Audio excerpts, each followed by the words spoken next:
আজ আমরা দেখব মাত্র ৭৭০ টাকায় কিভাবে ঢাকা থেকে কক্সবাজার ট্রেনে ভ্রমণ করবেন। প্রথমে প্লে স্টোর থেকে রেল সেবা অ্যাপটি ইনস্টল করে ওপেন করুন। চাইলে তাদের ওয়েবসাইট থেকেও একইভাবে টিকিট কাটতে পারবেন।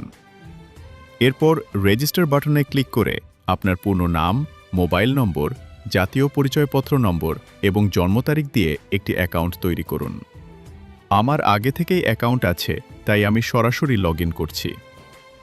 এবার ফ্রমে ঢাকা এবং টুতে কক্সবাজার নির্বাচন করুন। এরপর আপনার পছন্দের ক্লাস সিলেক্ট করুন এবং যে তারিখে ভ্রমণ করবেন সেটি নির্বাচন করুন। একটি পরামর্শ, ৭ থেকে ১০ দিন আগে টিকিট কাটার চেষ্টা করুন।